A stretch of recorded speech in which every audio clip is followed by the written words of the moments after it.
Welcome to a Sherlock Holmes mystery. A fog-drenched London, a devil haunting Baker Street, and a crime too clever for belief. Can reason defeat the darkness? Where are you listening from tonight? It was upon an autumn night of peculiar temperament that the singular affair of the devil in Baker Street first began, one that even now, as I set pen to paper, retains an air of unreality about it. The fog that rolled off the Thames that evening was so thick that it seemed to seep into the very bones of London, swallowing the glow of the gas lamps and turning every passing figure into a phantom. In our sitting room at 221B Baker Street, the fire burned low, casting long, flickering shadows upon the walls, while Sherlock Holmes reclined languidly upon the settee, his long, thin fingers steepled beneath his chin. "I declare, Watson," he murmured, "that there are few sounds more indicative of approaching mystery than the frantic knock of a Londoner after dusk." Even as he spoke, a sharp rapping echoed through the hallway. Mrs. Hudson's muffled protests preceded the sudden appearance of a man, his face pale as the fog outside, his eyes wild with some unspoken dread. "Mr. Holmes, you must help me, God preserve me, but I have seen the devil himself," he exclaimed, before collapsing into the nearest chair.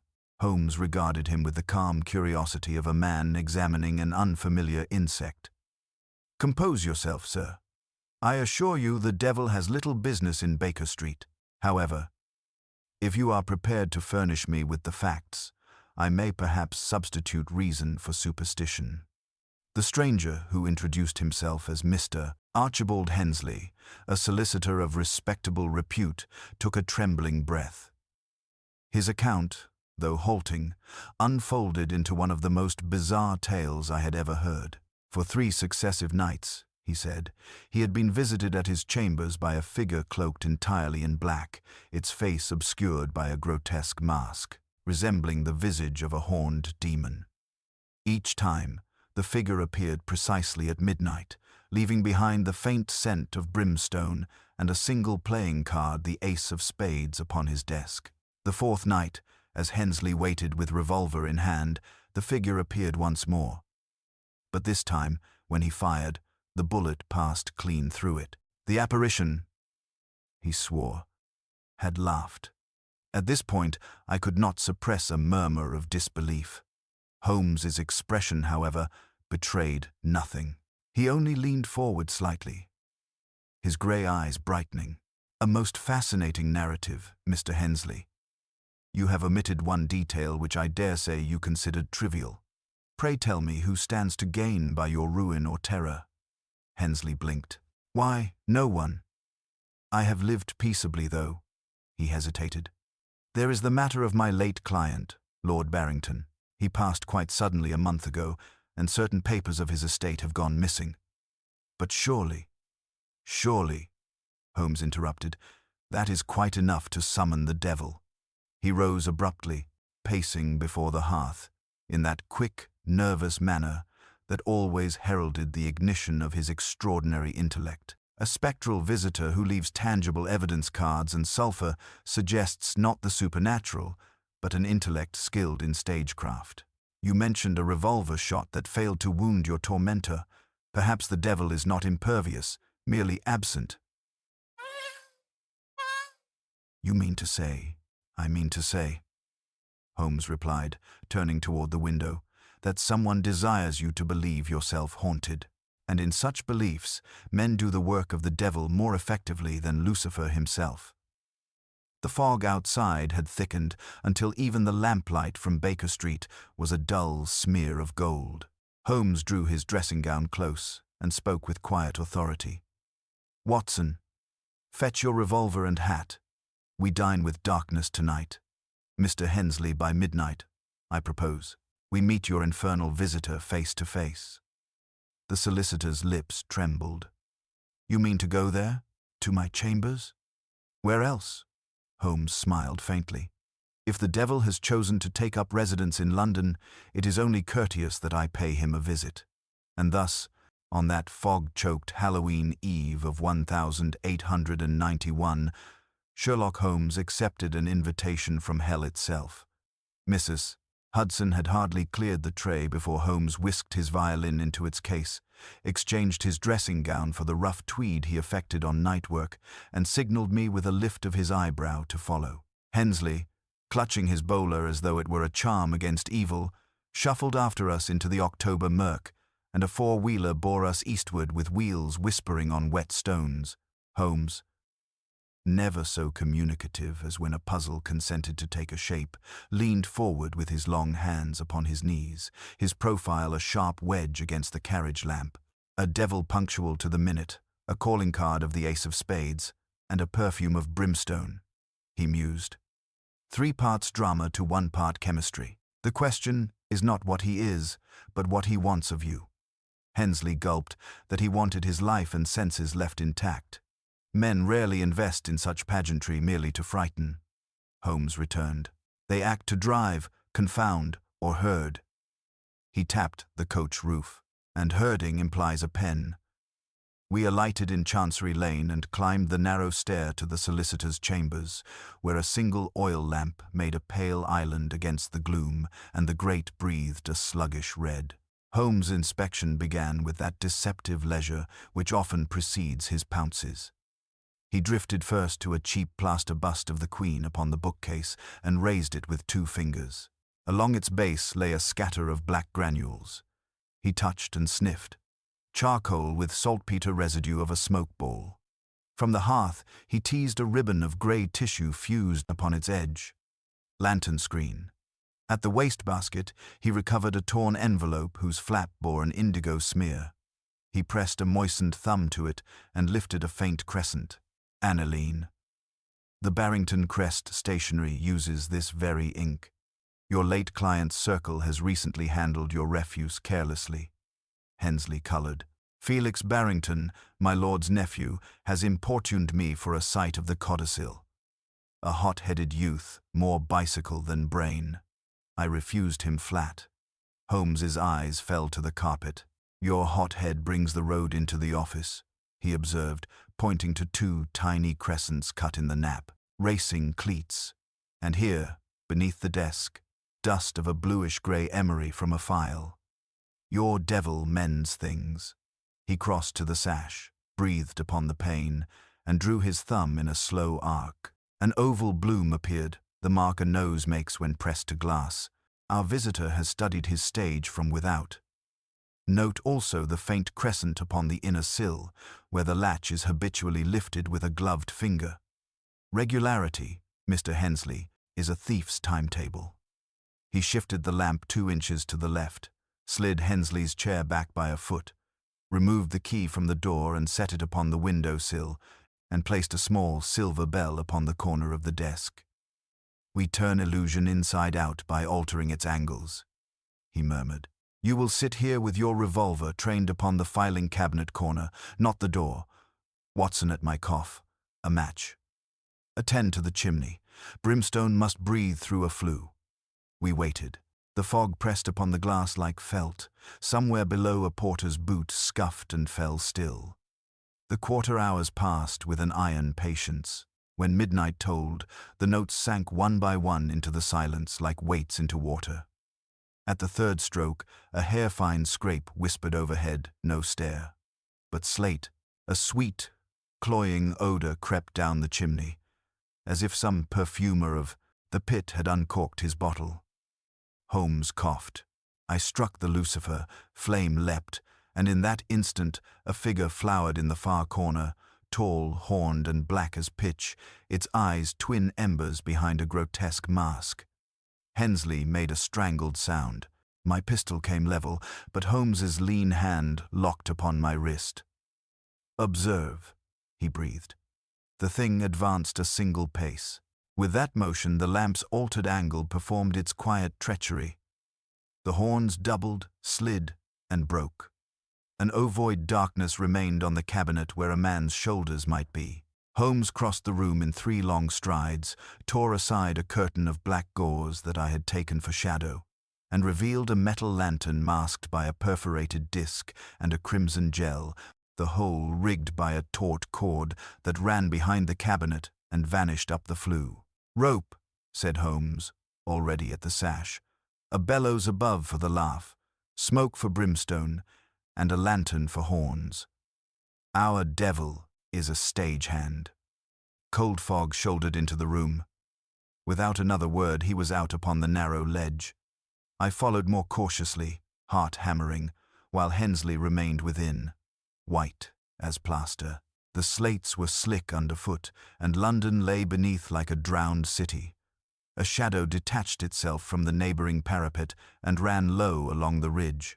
It paused to glance back, and even at that distance I saw the pale oval of a mask and the gleam of a tube at its mouth. A peal of that unholy laughter rode the fog between the roofs. Holmes lengthened his stride without haste. "He will make for a trap," he called softly. "Watch for a skylight newly oiled." We cleared a gully of black tiles. Ahead, a low lamp glimmered behind glass. The figure stooped, snuffed it with a gloved palm, and slid over the far slope. Holmes neither quickened nor checked. He only tilted his head a fraction, as if some small fact had fallen into place in the private theatre of his mind. "Come, Watson," he said, and his voice had that cool brightness which tells me the chase has begun in earnest. "The devil has chosen his pen. Let us see who herds whom." The pursuit carried us over the jutting rooftops of Chancery Lane, the slates slick beneath our boots, and the air alive with that spectral laughter that now seemed to mock not only our footsteps, but the city itself. Holmes moved with uncanny assurance, his lean frame cutting through the mist like a blade, each step precise as though he had memorized the very map of the roofs. I stumbled after him, half blinded by fog, my revolver gripped tightly though I could barely discern our quarry. The figure darted ahead, a flash of black, a glimmer of metal, and then vanished behind a row of chimneys. Holmes paused, crouching low, listening. The only sound was the rhythmic patter of dripping rainwater and the far-off murmur of the Thames. "He's descending," Holmes whispered. "There's an alley behind these chambers that connects to Fleet Street. Quick! Watson, down this way." We clambered through a half-open skylight into a dusty attic filled with old legal documents and cobwebbed furniture. Holmes landed silently, lantern light glinting off the edge of his revolver. He moved to the far wall and examined a narrow service hatch. "This passage runs behind the building," he murmured. "It will deposit our phantom where he believes himself unseen." He turned to me with that fierce gleam that always preceded revelation. "Watson, do not fire unless you are certain. Fear is his weapon. Reason must be ours." We slipped through the hatch and emerged into the courtyard below. The fog was thicker there, hugging the cobblestones, swallowing even the lamplight. Somewhere close by, a foot scuffed against stone. Holmes raised a hand. Then came a faint metallic click, the unmistakable sound of a lantern shutter snapping open. A crimson glow burst through the fog, illuminating the horned mask and dark cloak of the so-called devil. For an instant, the apparition seemed to hang in mid-air, an infernal spirit conjured from the mist. Holmes did not flinch. "Enough theatre!" he cried, leaping forward. His arm shot out, grasping the cloak, and with one swift tug, the devil collapsed into a very mortal heap of cloth and groans. The mask clattered to the ground, rolling to my feet. Beneath it lay a young man, scarcely older than 25, with sharp features and a shock of fair hair plastered to his brow. His eyes, wide with fear and defiance, darted between us. Holmes straightened, brushing the soot from his sleeve. "Mr. Felix Barrington, I presume," he said coolly. "Your uncle's solicitor did you a great wrong, perhaps, but impersonating Satan himself is a curious form of litigation." Felix struggled to rise, his breath quick and ragged.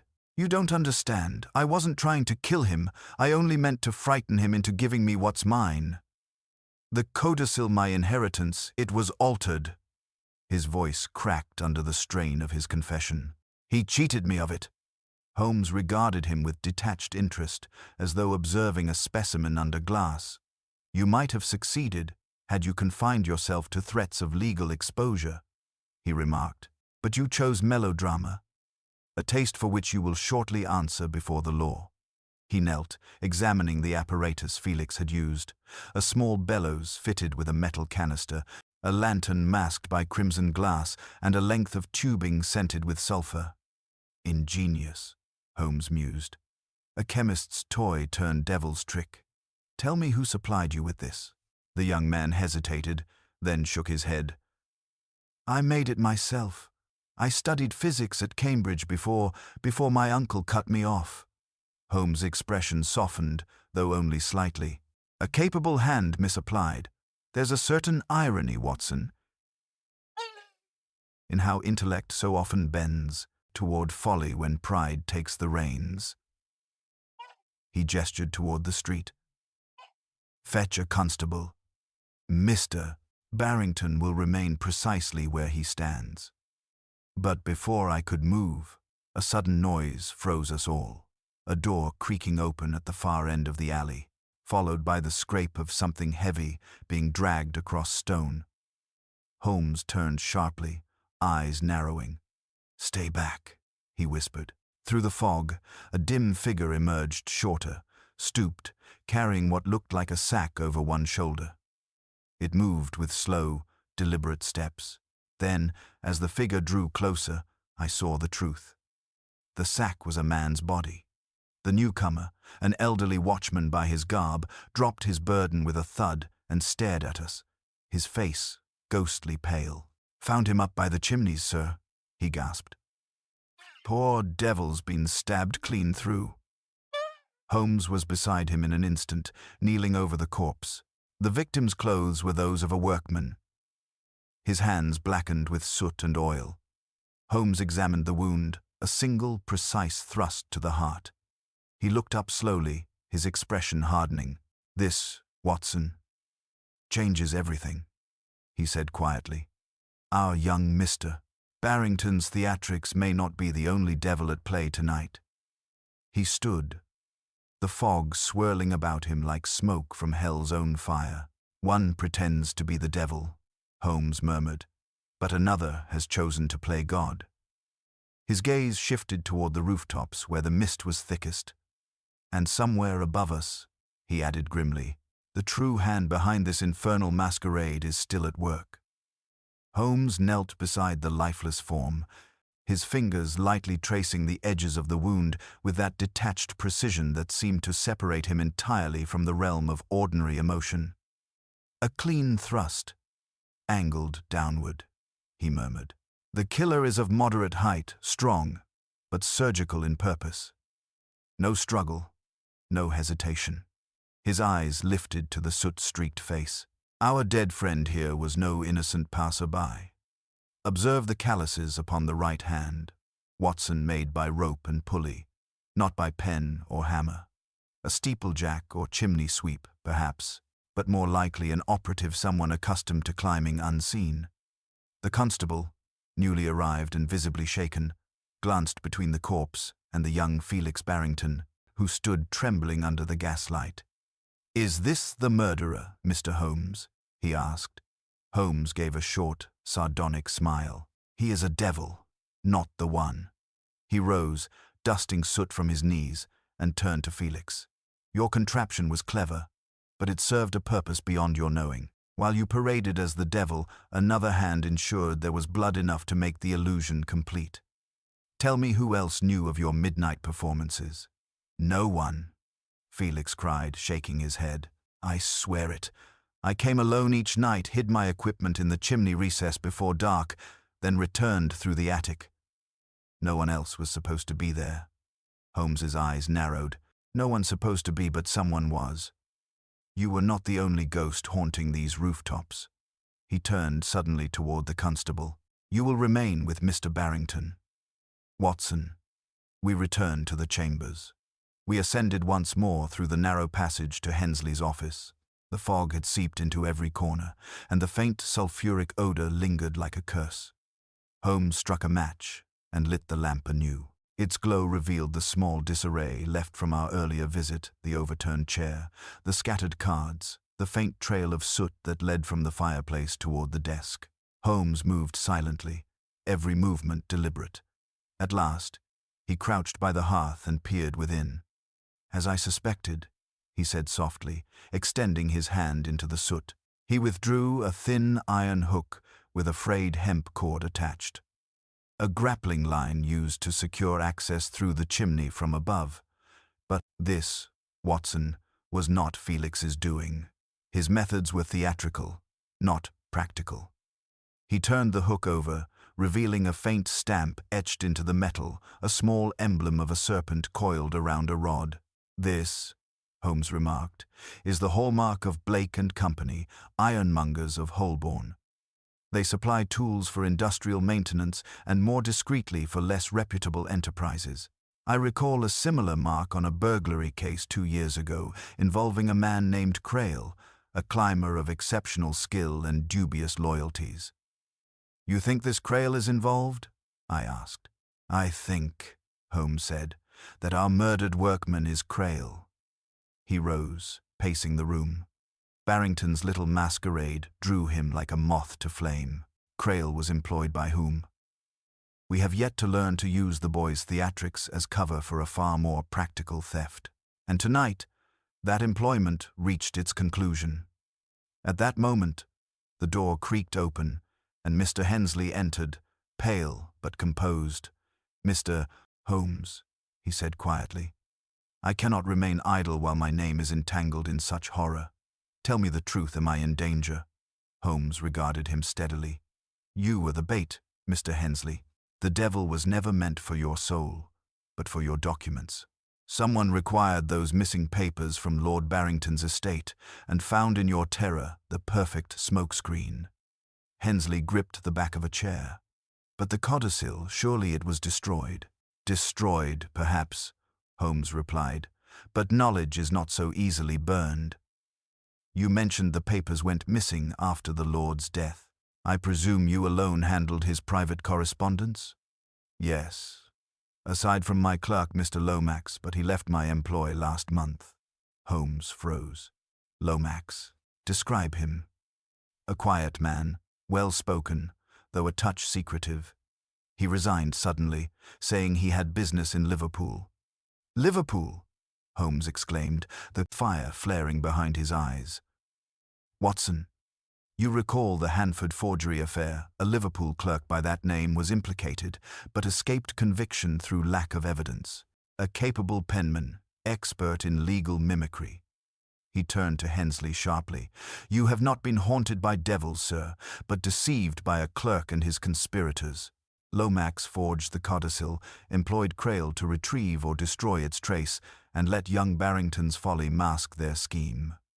Holmes snatched his coat and hat. "We have perhaps 1 hour's grace before our phantom clerk learns his accomplice is dead. He will either flee or finish his work. Watson, the chase resumes this time, not for the devil, but the man who invented him." As we stepped back into the choking fog of Baker Street, I saw in Holmes' eyes that fierce spark that always preceded his greatest triumphs. The devil in Baker Street had shed his horns, but his shadow still lingered, and the true infernal intelligence behind it was now within Holmes's sights. We drove through the dim arteries of London, the fog rising and twisting like unholy smoke beneath the carriage lamps. Holmes sat opposite me, his features lit intermittently by the glow from passing windows, each flicker revealing the calm ferocity of his thought. "You see it now, Watson," he said at last. "A perfect pantomime, one devil forged of guilt and another of greed. Young Barrington was but a puppet. Lomax, the clerk, was the hand that moved him. But how could he know of Felix's masquerade?" I asked. "Surely Barrington would not confide such folly to anyone." Holmes smiled faintly. "My dear Watson, folly confides itself to everything.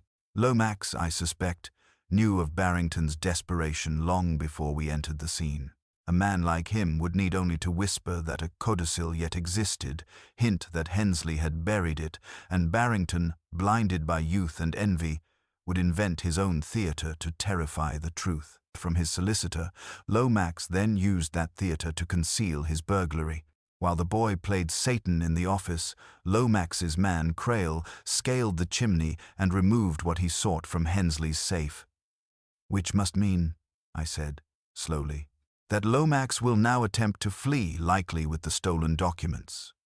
Holmes nodded, tapping his cane lightly against the carriage floor. Quite so, but a man who forges as skillfully as Lomax cannot simply vanish. He must first secure his profits. There is only one place in London that traffics discreetly in such papers, Barnaby's Exchange, off Bishopsgate. It is a night market for forged securities and stolen bonds. If Lomax has not already taken flight, that is where he will sell his spoils. By the time we reached Bishopsgate, the fog had thickened into a heavy drizzle. The gas lamps hung low, their halos trembling in the wet air. Holmes dismissed the cab and motioned for silence. "You will take the rear passage, Watson. I shall go through the front. Should Lomax appear, follow him. But do not intervene until I give the word." The building Holmes referred to was no more than a shuttered warehouse, its facade lifeless save for the faint gleam of light escaping beneath the doors. I made my way through a narrow alley, lined with dripping eaves and stacked crates. From within came the dull murmur of voices, the shuffle of boots on wooden boards. I crouched beside a cracked window and peered through.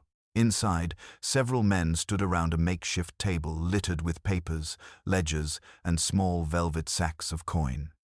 And there, at the far end, in a coat too fine for his company, was Lomax.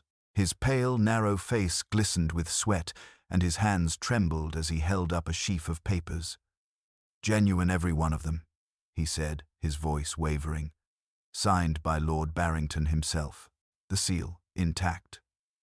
A burly man with a scar across his cheek examined the papers. "And what's to stop us from taking them and tossing you in the river?" Lomax smiled, though his lips barely moved. "Because the codicil names me, and because I have friends who know exactly where these documents lie. Harm me, and the truth will crawl out like a rat in daylight." At that moment, Holmes entered quietly from the opposite end of the warehouse, his revolver leveled with casual certainty. "How fortunate, then," he said coolly. "That daylight is precisely what I intend to provide." The men started, several drawing pistols, but Holmes's composure never faltered. "I should advise you to consider the arithmetic," he went on. "5 of you, 1 door, and a constable's whistle that will summon 20 within a minute." He turned his gaze upon Lomax. "You, sir, have played your hand with considerable skill. The forged codicil, the staged haunting, the convenient death of your accomplice, all orchestrated to bury a theft beneath a ghost story. But the devil you conjured came too soon, and his fire burned your own fingers." Lomax's eyes darted toward the window toward me, though he could not see me through the grime. His hand went to his pocket. Holmes saw the motion instantly. "Don't, Lomax," he said softly. "There are worse hells than Newgate." For a moment, the air itself seemed to hold its breath.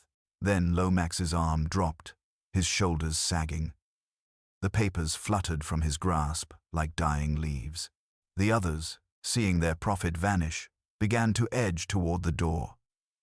But Holmes's whistle shrieked, sharp and metallic, and within seconds, boots thundered on the cobbles outside. As the constables entered, Holmes turned to me with a look of quiet satisfaction.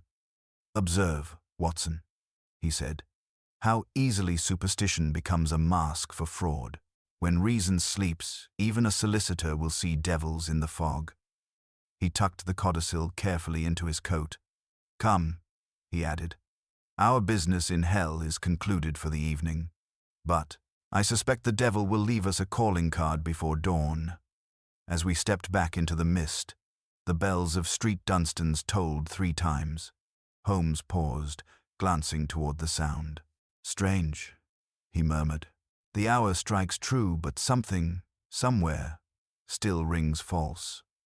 And with that cryptic remark, he strode into the darkness, the fog swallowing his silhouette like smoke vanishing up a chimney. The rain had begun in earnest by the time Holmes and I returned to Baker Street. Water drummed steadily upon the window panes, and the street lamps outside swam in the puddles like molten gold. Holmes threw off his damp coat, hung it upon the stand, and stood motionless before the fire, his eyes fixed upon the flames with an intensity that I had come to recognize as the prelude to revelation. "Lomax is clever," he said at length, "but clever men often forget that honesty requires less imagination than deceit. The codicil was never his true aim. That was merely the key to something larger, something hidden within Lord Barrington's affairs." I poured us each a measure of brandy. "You think there's another layer to this?" "Undoubtedly. Consider. Why stage such elaborate trickery merely to retrieve one legal paper? Why murder Crail when silence could have been purchased more cheaply? No, Watson, the pattern is wider. There was something in that document, some reference, perhaps, to property or title that Lomax could not afford to let surface." He took the codicil from his pocket and laid it upon the desk. The paper was damp and crinkled, the seal half broken. Holmes spread it open and examined the fine print beneath the flickering lamplight. "Observe here," he said, tapping a line near the bottom. "To my heir, Felix Barrington, I bequeath the property known as the Blackfriars Wharf, including all assets contained within." Yet Felix believed himself disinherited. Why? Because Lomax forged an alternate version, omitting this clause. Blackfriars Wharf, my dear Watson, is not a mere strip of dockland. It is a warehouse district whose underground vaults have not been catalogued in years. "You suspect smuggling?" Holmes' eyes gleamed. "Smuggling, or something worse. And I will wager that Lomax, for all his cunning, is no solitary schemer. There are men in London who would kill for control of that wharf. Men whose business thrives upon shadows thicker than this fog." He strode to the mantelpiece, struck the bell for Mrs. Hudson, and when she appeared, asked crisply for Inspector Lestrade to be summoned from Scotland Yard. Within the hour, Lestrade himself arrived, soaked to the bone and irritable. "Another devilish charade, Holmes," he grumbled. "The Yard's abuzz with your Bishopsgate performance." Holmes gestured him toward the hearth.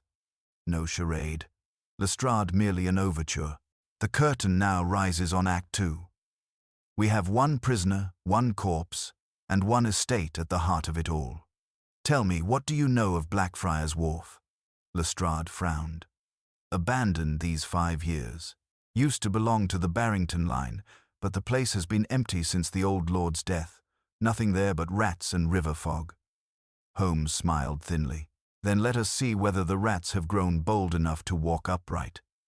An hour later we found ourselves upon the Thames embankment, the lamps reflected in the black water like strings of fallen stars.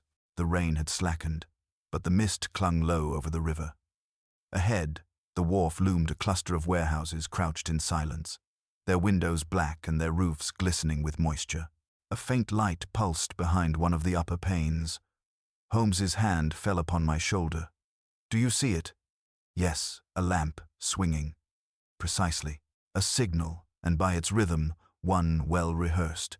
3 short flashes, one long. Someone awaits an answer." He drew a small electric torch from his pocket, recent contrivance of his own design, and shaded it with his fingers.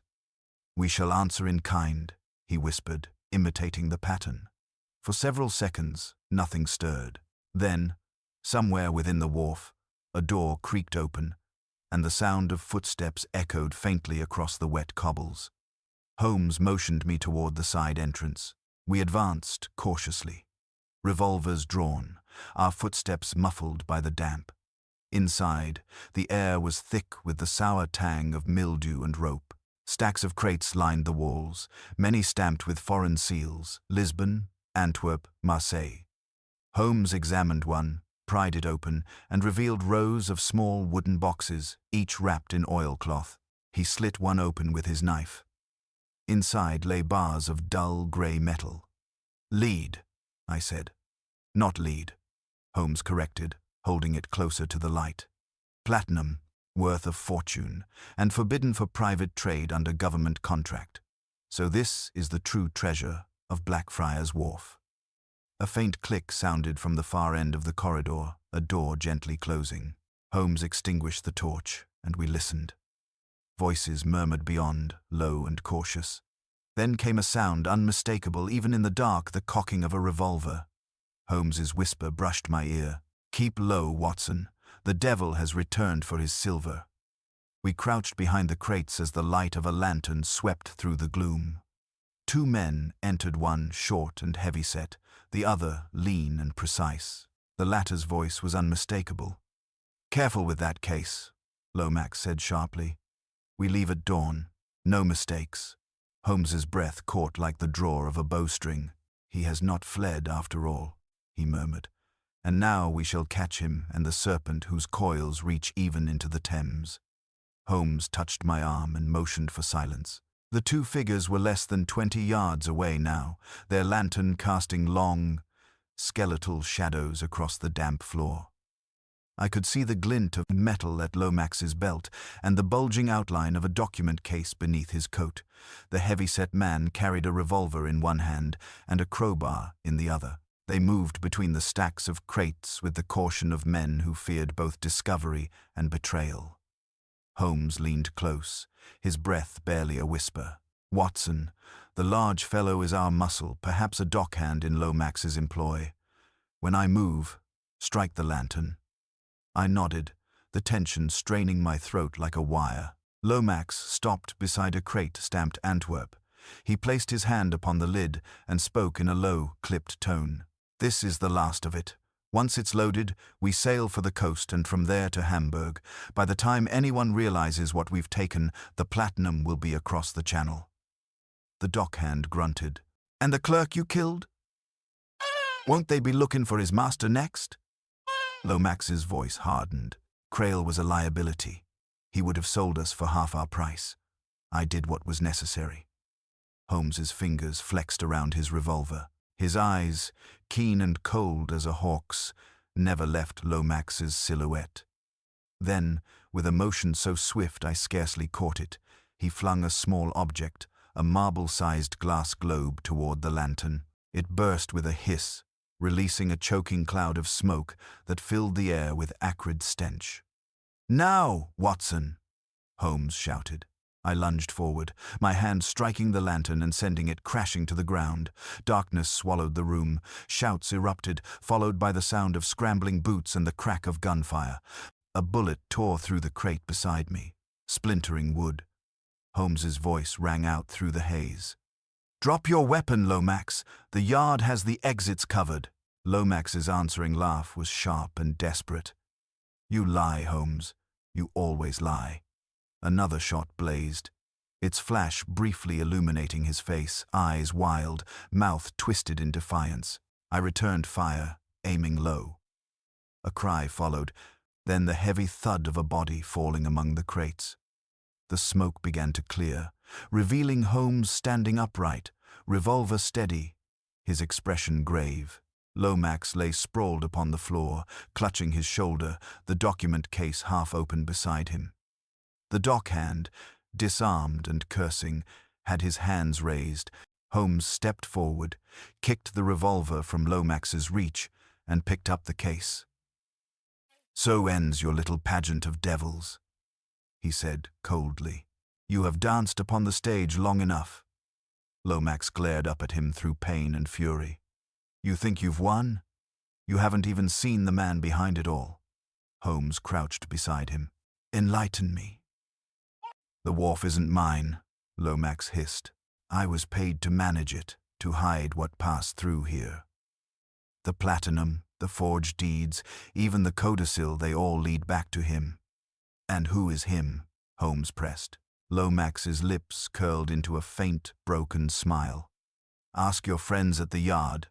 They'll never touch him." His eyes flickered once toward the river entrance, where faint footsteps were retreating into the mist. Holmes turned sharply, but it was too late. The door creaked shut, and the sound of a small boat pushing off from the wharf reached our ears. "Confound it," Holmes muttered. "We've snared the clerk but lost the spider." He turned to me quickly. "Watson, stay with Lomax. I'll have Lestrade's men take him in. Whoever that was on the river is our true quarry, and if I'm not mistaken, he has carried something far more valuable than stolen metal." I knelt beside the wounded Lomax, pressing my handkerchief against his bleeding shoulder. He stared past me, his breath shallow. "He'll find you," he whispered hoarsely. "He always finds those who meddle in his affairs." Moments later, the shrill whistle of the constables cut through the fog. Lestrade and 2 officers stormed into the warehouse, their lanterns flaring. "Good Lord, Holmes, what have you stirred up this time?" the inspector exclaimed. Holmes gestured toward the bound prisoners.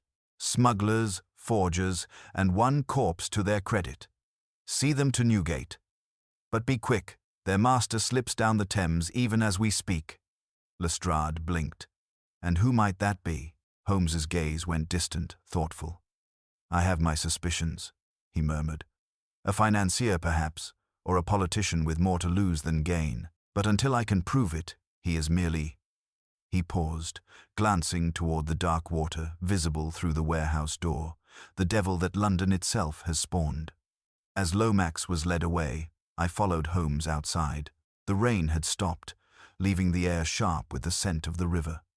Holmes stood upon the quay, staring into the distance where the outlines of masts blurred into the fog. For a long time, he said nothing. Then, quietly, he spoke as if to himself.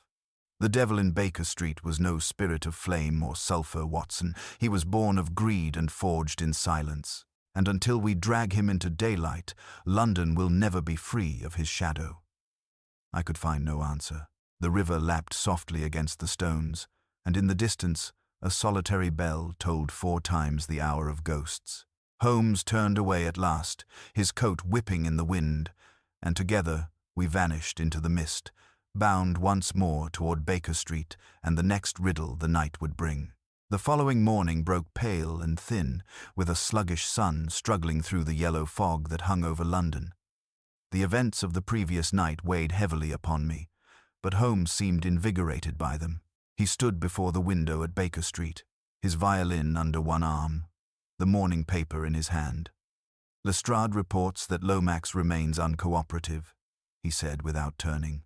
"He mutters about a master but refuses to name him, typical of the lesser criminal, terrified not of the law, but of the man who commands it." I seated myself near the fire. "Do you truly believe some greater hand orchestrated all this?" Lomax seemed to act with such calculation. Holmes smiled faintly. "Calculation, yes, but not ambition. Lomax was precise, not daring. He was a clerk by nature, Watson, obedient, efficient, and expendable. No, the intellect behind this affair is a different breed altogether.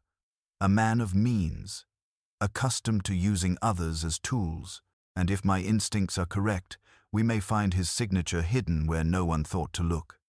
He spread the damp newspaper across the table, tapping one column with his finger. "The Financial Gazette. Observe the small notice near the bottom: Blackfriars Wharf Holdings acquired by the Britannia Metals Syndicate, effective this week." I frowned. "Surely that's coincidence." "Coincidence is the refuge of fools," Holmes replied curtly. "The syndicate was formed only a fortnight ago, precisely when Lomax and his associates began their operations. And the chairman of this charming institution—" He turned the page, his voice tightening. "Sir Reginald Kersey." The name struck a faint chord in my memory. Kersey, the industrial magnate. I recall you spoke of him once during the Albion Safe affair. "The same," Holmes said grimly. "A man whose respectability is matched only by his appetite for profit. He deals in metals, shipping, and influence. It was Kersey who would gain most if platinum entered the market without government oversight. Lomax was his instrument, Crail his hand, and the codicil their camouflage."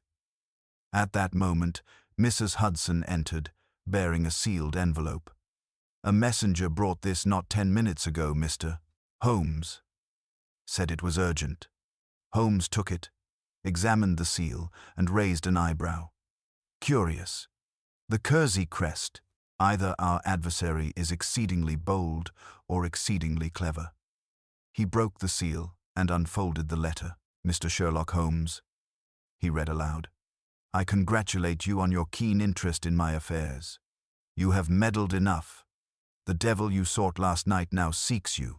Should you value your safety or that of your loyal companion, you will abandon this investigation. Midnight will not strike twice in your favor. Ah, Kersey. He laid the paper down, his lips curving into that thin, cold smile I knew too well. A threat, Watson. And threats, when properly delivered, are invitations. You mean to go to him? I exclaimed. Of course. When a man sends the devil to your door, it is only polite to return the visit. That afternoon, Holmes sent a note to Lestrade, requesting surveillance upon Kersey's residence in Belgravia. We must know whether he sleeps easy, he said, or whether he keeps company with guilt. By twilight, a reply arrived. Kersey had left his townhouse early, destination unknown. Holmes rose at once. He will not return home. A man like Kersey prefers control, and at this hour, control lies at the heart of his empire, the Thames warehouses. Tonight, Watson, we finish what began in Baker Street. By 8 o'clock, we were once more upon the river. The fog had thickened again, a ghostly veil through which the gaslights glimmered like eyes. The wharf loomed ahead, silent and watchful. We moved quietly along the embankment until we reached a narrow iron door inset into the brick. Holmes examined the lock, produced a slender tool from his pocket, and within seconds, the door yielded with a click. Inside, the air was cold and metallic. The faint echo of footsteps carried through the hall, accompanied by the rhythmic creak of machinery. Holmes motioned for me to follow. We passed through a corridor lined with crates, and there, at the far end, beneath the dim glow of a single lamp, stood Sir Reginald Kersey. He was impeccably dressed, his gloved hands resting upon a ledger. So, he said without surprise, the bloodhound arrives. His voice was smooth, almost courteous. I expected you sooner. Holmes inclined his head. You left me a generous trail, Sir Reginald. Platinum smuggling, forged deeds, murder, one might almost call it theatrical. Kersey smiled. The world runs on illusion, Mr. Holmes. A little fear, a little deception, these are the tools of progress. And of ruin, Holmes returned sharply. Lomax spoke of a master. You'll find his silence broken by now. Kersey's smile did not waver. Lomax is a fool. He knows nothing of consequence. But you, Mr. Holmes, you know too much. At that instant, two figures stepped from the shadows behind him, revolvers drawn. Holmes did not move. His voice, low and clear, cut the air like a knife. You underestimate Scotland Yard's punctuality, Sir Reginald. A whistle pierced the night. Doors burst open, and Lestrade's men swarmed in, their lanterns blazing. Kersey's calm faltered. His gunmen hesitated. Within seconds, the industrialist was seized, his composure cracking at last. Holmes exhaled softly, his eyes on the fallen ledger. There lies your devil. Watson dressed in silk, armed with law, and hidden in plain sight. As we emerged into the fog once more, I looked back at the darkened wharf. You've banished another demon from London, I said quietly. Holmes smiled faintly. Banished, perhaps, but never destroyed. The devil, my dear Watson, merely changes his address. The trial of Sir Reginald Kersey drew a crowd such as even the Old Bailey seldom saw. Reporters jostled with barristers, and the public galleries were packed with the curious. Holmes, sitting quietly beside me, regarded the proceedings with his usual detachment, though I knew the matter was far from concluded in his mind. Kersey, resplendent even in disgrace, met each accusation with composure, denying all knowledge of forgery, smuggling, or murder. Lomax, pale and trembling, gave his testimony under guard, confirming that Kersey had orchestrated the affair. But his words, tainted by fear and self-preservation, were treated with suspicion by the jury. When the verdict came guilty on charges of conspiracy and fraud, a murmur ran through the court. The sentence was 10 years' imprisonment. Yet as Kersey was led away, he turned once, fixing Holmes with a look of cold amusement. You have won a battle, Mr. Holmes. he said, his voice carrying through the hush. But the war is far from over. Holmes made no reply. But as we stepped out into the grey afternoon, I saw that his eyes were shadowed with thought. The fog had returned to London like an old vice, curling through the streets with a malign familiarity. We hailed a cab, and for some time he sat in silence, staring through the rain-streaked window. At last he said, "There are threads here, Watson, which even the law cannot grasp. Kersey was not merely a smuggler, he was a node in a larger design, one that reaches far beyond platinum and parchment. Surely you don't think there are others involved?" I asked. He smiled thinly. "My dear fellow, I know there are. Men of power seldom act alone. They form cabals, alliances, webs spun in drawing rooms rather than alleys. This syndicate of metals, mark my words, it will not dissolve with Kersey's conviction." When we returned to Baker Street that evening, the lamplight flickered upon Holmes' scattered notes. He poured himself a measure of whiskey, lit his pipe, and stood once more by the hearth. "Observe, Watson," he said, pointing to the map of the Thames pinned above the mantel. "Every case, every clue, each leads back to this river. It is London's bloodstream, carrying both commerce and corruption. One cannot cleanse the city without muddying the water." Before I could answer, Mrs. Hudson entered with an envelope, her expression anxious. "This was delivered just now, Mr. Holmes. No address, no messenger." Holmes opened it, and for the briefest instant I saw his hand tremble. Inside was a single playing card, the ace of spades. On its face, scrawled in red ink, were 3 words: "Midnight, Blackfriars Wharf." A grim smile crossed his features. "Our devil is punctual, it seems. Fetch your revolver, Watson." The curtain rises once more. The streets were empty when we reached the wharf. The fog pressed close, thick as breath, and the moon was no more than a ghostly smudge. Holmes moved ahead silently, every sense alert. "Whoever sent that message," he whispered, "is either extraordinarily bold or already dead." We reached the old warehouse where Kersey had been arrested. Its door hung ajar. Inside, the lanterns still burned, casting wavering circles of light upon the damp floor. And there, upon the central table, lay the ledger Holmes had taken as evidence returned, impossibly, to the scene of the crime. He opened it, scanning the pages. Then his eyes froze. "Watson," he said slowly, "this is not the same ledger." I leaned closer. The handwriting was different, precise, deliberate, but each entry corresponded to transactions we had seen before. Only now, in the margin of every page, there was a new symbol. A serpent coiled about a cross. Holmes straightened, his expression unreadable. "Do you recall the mark upon Crail's hook? The serpent emblem," I said. "From Blake and Company." "Precisely. It appears the serpent has many heads." He shut the ledger sharply. "We have excised one, but the body yet lives." A faint sound echoed through the building, the slow, measured clap of gloved hands. From the shadows at the far end of the room, a figure stepped forward, tall and lean, dressed impeccably in black. His face was hidden beneath the brim of a hat, but his voice was low and cultured. "Holmes," he said, "I commend your persistence. Few men follow the devil to his altar twice." Holmes's revolver came up in an instant. "And you, sir, have chosen an ill place to make your sermon. Who are you?" The man's smile was audible in his tone. "A friend to those who remain unseen. A conductor, not a performer. You may call me the director." He took a single step backward into the fog, and before Holmes could fire, the figure was gone, swallowed by the mist as if it had birthed him. Holmes lowered his weapon, the steel in his eyes tempered now by wonder and resolve. "The devil in Baker Street," he murmured, "was but the prologue.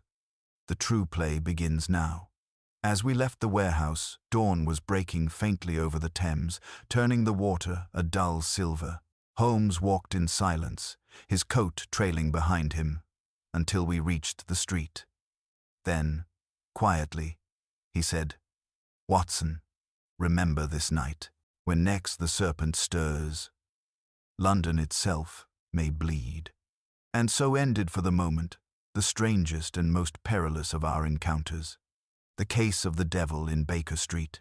For many days after that eerie encounter at the wharf, Baker Street seemed cloaked in a quiet that was more oppressive than peace. The city carried on outside, carriages rattling, vendors calling, but within our rooms an air of unspoken anticipation lingered. Holmes spent hours bent over chemical flasks and maps of the river, cross-referencing shipping manifests and telegraph receipts, searching for the faint thread that might lead us to the mysterious director. I, meanwhile, could not shake the image of that faceless figure stepping back into the fog as though vanishing between the lines of reality itself. It was on the fourth evening after the encounter that Holmes finally straightened from his desk, his eyes glittering with that unmistakable gleam of triumph. "Watson," he said, "I have discovered the serpent's nest. The director is no ghost, but a man of flesh, and he hides in plain sight." "Where?" I demanded, setting down my pen. Holmes tapped a map pinned to the wall. "Here, the street Bartholomew's Docks. A derelict yard purchased under an alias 6 months ago. The property traces to a holding company registered in Zurich under the name Merivale Industries. But Merivale never existed until a week after the Barrington codicil was forged. Someone created it as a veil." "And the director?" Holmes smiled faintly. "He is the veil. Or rather, the one who wears it. Everything points to a single individual who moves between commerce and crime, like a phantom, a financier whose reach extends through the bank, the wharves, and the smuggling lanes alike. I suspect we shall find him there tonight, tying up the loose ends of his empire." By midnight, we were once more upon the river. Lestrade had been informed, though Holmes preferred to work in advance of official interference. The night was calm, the fog lighter than usual, and the moon lent the Thames a ghostly sheen. We moored a hired skiff behind the warehouse and ascended the rotting steps. Holmes moved ahead like a shadow, his revolver drawn.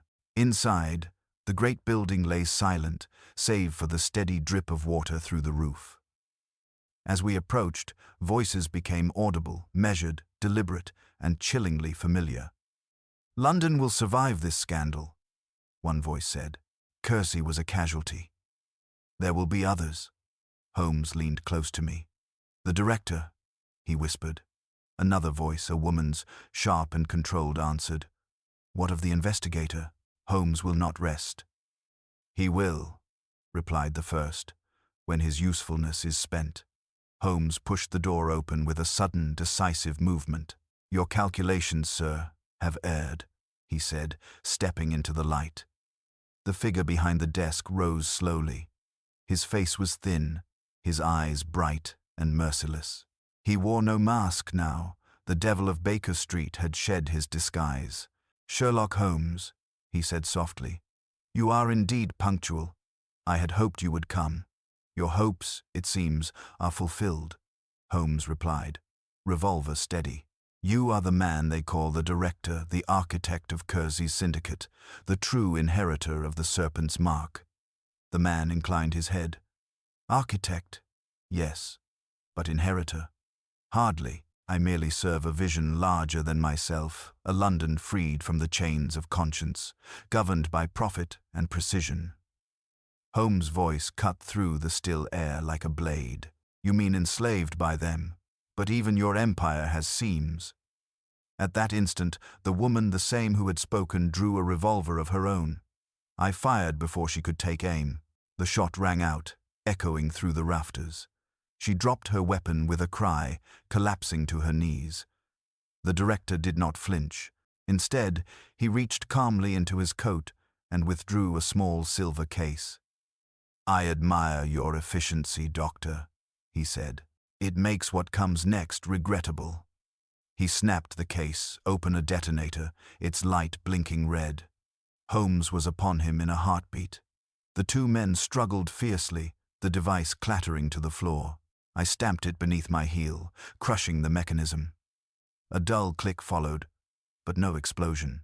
The director struck Holmes across the jaw and made for the window, but Holmes recovered in an instant, seizing his coat and wrenching him backward. The two crashed against the desk, scattering papers and ledgers.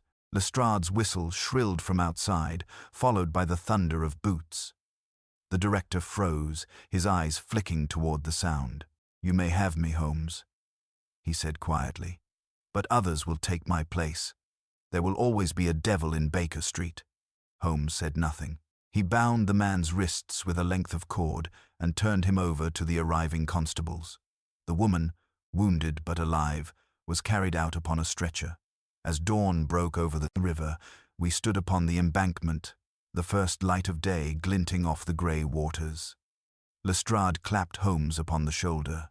"A fine night's work, Mr. Holmes. London owes you a debt." Holmes gave a faint, weary smile. "London," he murmured, "owes me nothing. It will breed its devils anew by sunset." We returned to Baker Street in silence. The fire burned low, casting soft amber light across the room. Holmes sank into his chair, his violin resting beside him. "You see, Watson," he said at last, "the devil was never in Baker Street. He was in the hearts of men clever enough to disguise vice as virtue, ambition as progress. I merely tore away his mask." I nodded quietly. "And yet," I said, "you seem unsatisfied." He smiled, a trace of melancholy in his eyes. "Because, my dear Watson, the game never truly ends. The fog will lift today, but by nightfall it will return." Outside, the bells of St. Paul's began to toll, their echo carrying through the streets. Holmes rose, reaching for his coat. "Come, Watson," he said lightly. "There is a new telegram from Scotland Yard, and I find I detest unfinished business." And with that, the great detective strode once more into the grey London dawn, his shadow long, and his purpose endless, while behind him, the last embers of the devil in Baker Street faded into memory.